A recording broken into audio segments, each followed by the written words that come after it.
semuanya, perkenalkan nama saya Lulu Nurfauziah dengan NIM 11820600063 dari kelas B semester 5 Program Studi Pendidikan Biologi Fakultas Tarbiyah dan Keguruan Universitas Islam Negeri Sunan Gunung Jati Bandung. Video ini dibuat untuk memenuhi salah satu tugas praktikum fisiologi hewan dengan dosen Bapak Dr. Randes R. Ading Pramadi MS dan Ibu Hajah Asrianti Masud SSI MPD yang berjudul Sistem Pernapasan. Tujuan dari praktikum kali ini untuk mengukur kapasitas dalam paru-paru.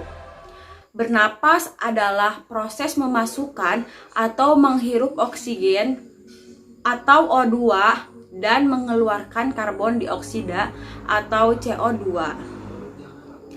Proses pernapasan dimulai dari hidung. Setelah itu, udara dibersihkan dan dihangatkan oleh rambut hidung. Rambut hidung juga bertindak sebagai saringan. Rambut-rambut hidung menyaring partikel-partikel debu dan kotoran yang terbawa bersama udara pernapasan. Mekanisme pernapasan sendiri terbagi menjadi dua. Yang pertama, pernapasan perut, dan yang kedua yaitu pernapasan dada. Bernapas merupakan kebutuhan pokok bagi semua makhluk hidup. Bernapas adalah proses menghirup oksigen dan mengeluarkan karbon dioksida dan uap air. Tujuan manusia bernapas adalah menghasilkan energi yang dibutuhkan oleh tubuh. Proses pernapasan makhluk hidup berbeda-beda, begitu juga dengan alat pernapasannya. Volume udara dan kapasitas udara, besarnya volume udara pernapasan berbeda-beda.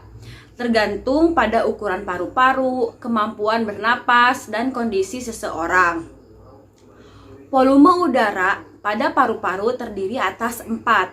Yang pertama, volume tidal. Kemudian, yang kedua, volume pernapasan simpanan.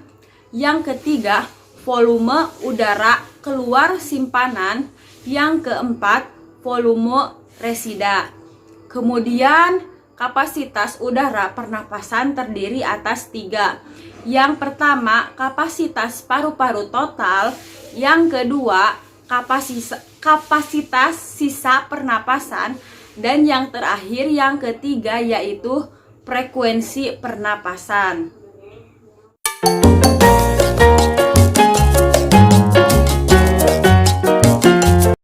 Untuk alat dan bahan, yang pertama kalian harus menyiapkan lakban, kemudian ada spidol, kemudian ada selang bening akuarium, gelas berukuran 250 ml,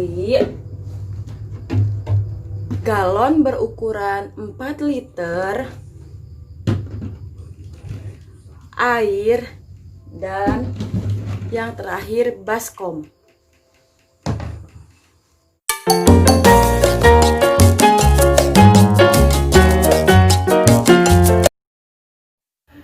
Gunakan gelas ukur untuk menambahkan 4 liter air ke dalam galon, secangkir demi secangkir.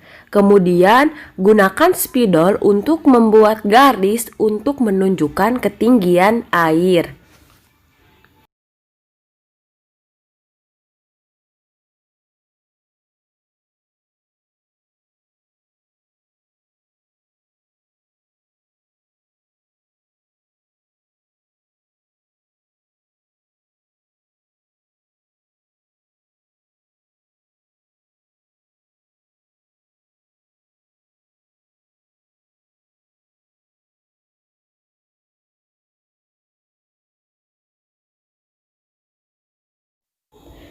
Isi baskom dengan air hingga setengahnya.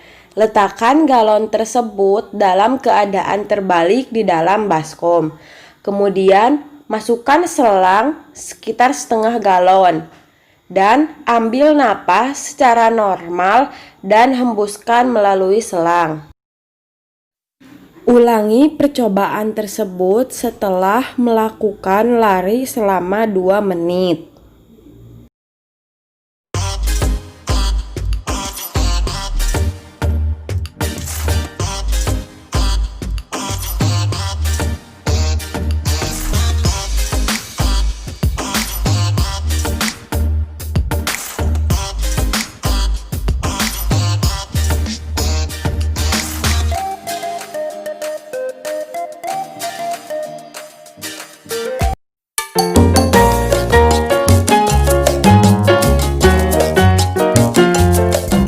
Berdasarkan hasil praktikum, saya memiliki kapasitas paru-paru sebelum lari yaitu 2000 ml dan setelah melakukan lari sebesar 2600 ml. Hal ini dikarenakan setelah melakukan aktivitas tubuh memerlukan lebih banyak oksigen untuk tetap dapat menjalankan fungsi tubuh. Hal ini juga dipengaruhi oleh berat badan, tinggi badan, dan juga jenis kelamin. Kapasitas paru-paru dipengaruhi oleh berbagai faktor, diantaranya tinggi badan, berat badan, jenis kelamin, dan aktivitas yang dilakukan. Nah, aktivitas berpengaruh terhadap kebutuhan udara, karena semakin tinggi aktivitas, maka akan oksigen semakin banyak yang dibutuhkan. Kemudian kapasitas paru-paru untuk menampung oksigen semakin besar pada saat lari pada praktikum ini.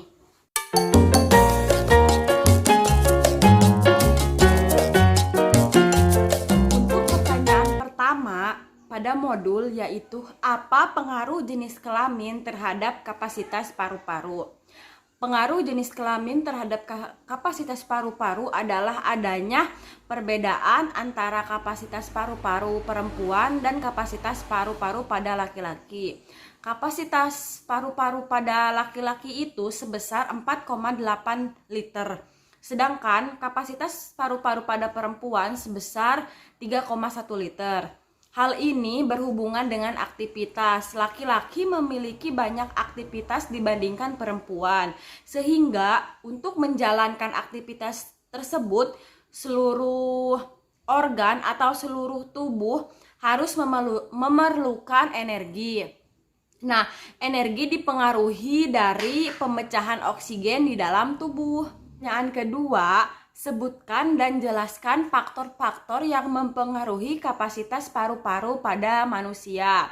Nah, ada beberapa faktor yang mempengaruhi kapasitas paru-paru pada manusia. Yang pertama yaitu jenis kelamin. Sudah dijelaskan pada pembahasan, jenis kelamin sangat berpengaruh pada kapasitas paru-paru. Nah, volume dan kapasitas paru-paru pada wanita itu kira-kira 20-25% lebih kecil daripada laki-laki. Kapasitas vital paru-paru pada pria sebesar 4,8 liter, sedangkan pada wanita sebesar 3,1 liter. Kemudian yang kedua ada usia. Nah, daya tahan kardiorespirasi meningkat dari masa anak-anak mencapai puncaknya pada usia 19 sampai 21 tahun. Setelah itu fungsinya akan menurun.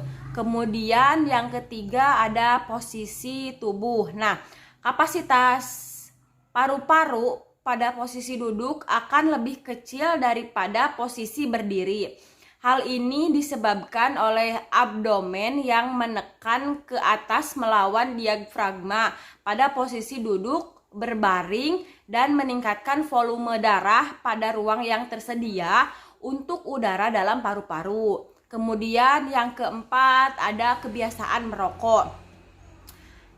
Kebiasaan merokok, paru-paru seorang perokok akan menghasilkan lendir dalam jumlah yang banyak. Nah, sehingga menghambat proses respirasi, terutama pada saat tidur.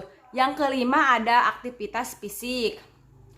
Orang yang memiliki aktivitas lebih banyak seperti misalkan atlet akan memiliki kapasitas paru-parunya akan lebih besar daripada orang yang memiliki aktivitas sedikit. Kemudian ada tinggi badan dan berat badan. Semakin tinggi seseorang, maka kapasitas paru-parunya akan semakin besar. Dan semakin berat badan seseorang, maka kapasitas paru-paru semakin besar juga. Kemudian yang selanjutnya ada riwayat penyakit paru-paru. Riwayat penyakit paru-paru memberikan resiko hampir 4 kali lebih besar untuk terjadinya gangguan fungsi paru-paru. Selanjutnya pertanyaan nomor 3, yaitu berapa jumlah volume udara paru-paru yang tertinggal selama pernapasan berlangsung. Mengapa demikian? Volume yang tertinggal di dalam paru-paru artinya volume udara yang tetap ada di dalam paru-paru setelah dilakukan pengeluaran napas maksimum. Nah, saat sebelum lari, volume dari yang tertinggal sebesar 2000 ml. Sedangkan setelah lari sebesar 1400 ml. Ini didapat dari pengurangan kapasitas paru-paru dengan udara yang dikeluarkan. Selanjutnya, pertanyaan nomor 4. Apakah yang dimaksud dengan udara tidal, volume udara suplementer, volume udara komplementer, dan kapasitas vital udara pernapasan? Yang selanjutnya, pertanyaan nomor 4. Apakah yang dimaksud dengan udara tidal, udara suplementer, udara komplementer, dan kapasitas vital udara pernapasan? Volume tidal adalah jumlah udara yang dipindahkan selama inhalasi atau pernapasan standar. Dengan kata lain, jumlah udara yang dihirup saat napas normal. Kemudian volume udara suplementer yaitu jumlah udara yang masih dapat dikeluarkan dengan ekspirasi kuat pada akhir ekspirasi normal. Pada keadaan normal sebanyak kira-kira 1200 ml. Kemudian kapasitas udara komplementer yaitu volume udara ekstra yang dapat diinspirasi setelah volume tidal, biasanya mencapai kurang lebih 3000 ml. Dan yang terakhir, kapasitas vital udara pernapasan adalah jumlah udara maksimum yang dapat dikeluarkan dari paru-paru seseorang setelah terlebih dahulu mengisi paru-paru secara maksimum dan kemudian mengeluarkan sebanyak-banyaknya. Nah, kapasitas ini kurang lebih sekitar 4600 ml. Mungkin itu saja yang dapat saya sampaikan pada praktikum kali ini. Mudah-mudahan praktikum ini bisa bermanfaat untuk kalian semua. Mohon maaf apabila banyak kesalahan. Wassalamualaikum warahmatullahi wabarakatuh. See you the next video.